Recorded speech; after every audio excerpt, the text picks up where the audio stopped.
wa ayyakuna arribhu mustarokan bainahuma bihasabis syarti.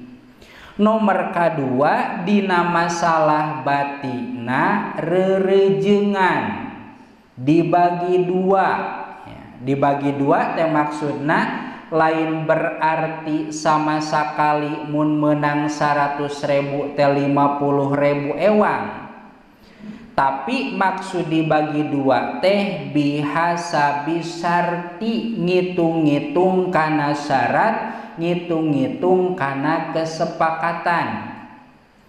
Ari geus sepakat mah rek 50-50 mangga, rek 60-40 mangga, rek 70-30 oge mangga. Ngartos dikitukeun teu?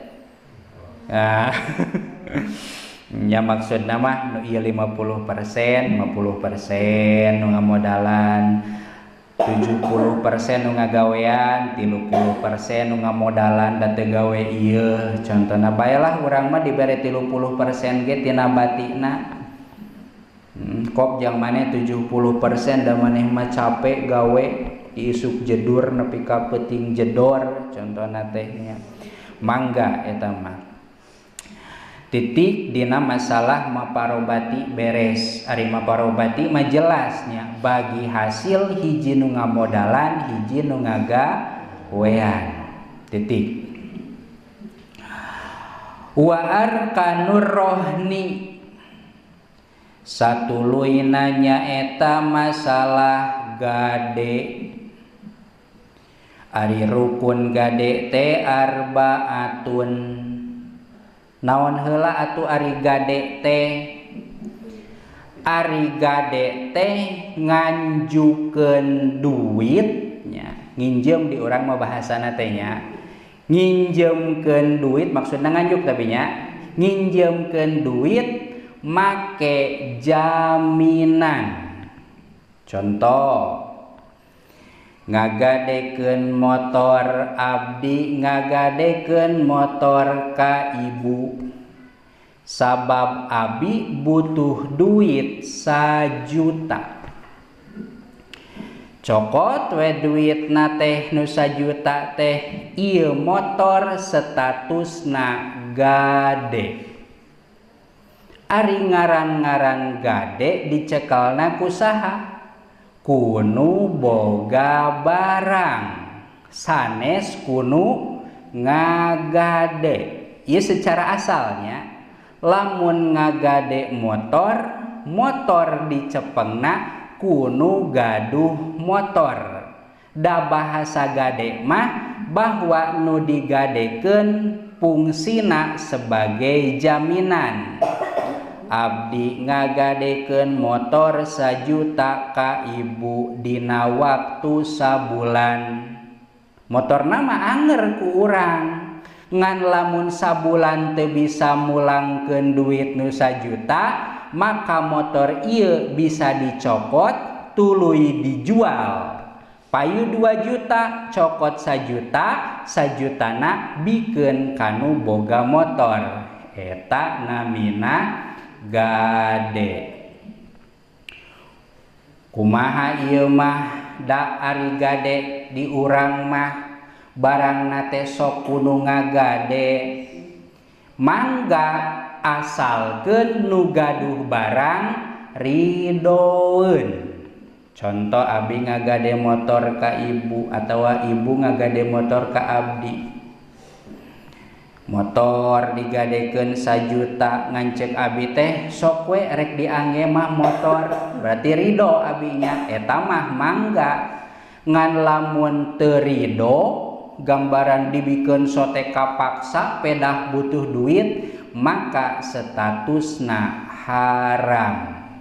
Eta masalah gade. Da ari gade mah sanes berarti mikeun barang urang, tapi barang nu digadekeun fungsina statusna sebagai jaminan. Kumaha atuh urang mangkaning sok kitu? Ah tinggal taros we nu ngagadekeunana mang ridho teu? Ridho nya. Ah geus kitu mah nya mangga kitu nya. rek ngagade motor, rek ngagade kebon, rek ngagade sawah nya. Asal ridoeun mangga. Boro-boro digadekeun ari ridoeun mah masing teu digadeke. Urang asup ka imah bi anu aya motor pake ku urang ari ridoeun mah bet mangga-mangga wae teu kudu digade asalkeun ridoeun. Ngan lamun teu ridoeun eta statusna jadi haram.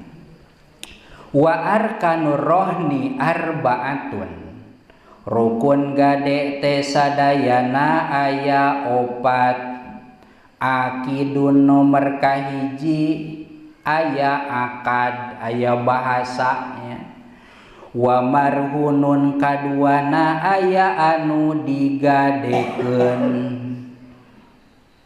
Wa marhunun bihi katilu aya barang anu digadekeunana. Lain digadekeun meureun ieu teh nya marhunun digadean, marhunun bih barang anu digadekeun. Wasigotun jeung aya bahasa berarti nu ngagadekeun aya, nu digadean aya, barang nu digadekeunana aya jelas bari make bahasa. Abdi ngagadekeun ieu motor ka anjeun kana artos 1 juta. Abdi nampi gadean motor ieu kalawan artos 1 juta. Canak artos 1 juta teh kudu gaduh motor. Anapun masalah motorna tergantung lamun nu boga motor ridoeun dipake kudu ngagade mangga, ngan lamun teu ridoeun ulah. Tapi nu ngagade ge zaman ayeuna mah ari motorna teu dibikeun makan mung mere duit ge da daek mere duit satepedah naon. Pedah rek mamake motor teh eta mah gade anu lepat sehingga lamun anu gaduh barang teu ridoeun hukumna haram ya. Mata kedah ditaros heula pami gade menggade teh. Mun kira-kira teu ridoeun mah kajeun moal tulus we ngagadena kitu daripada keuna kana haram. Wasurito pil marhuni disyaratkeun dina anu digadekeun teh naon kaunuhu ainan yasihu bai'uha. Barang anu meunang digadekeun teh kudu barang anu sah dijual belikeun. Jiga motor, jiga kebon, jiga sawah meunang digadekeun.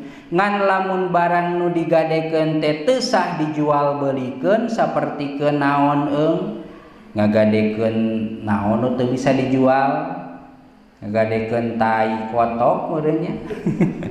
Aya deui nu ngagadekeun anaknya.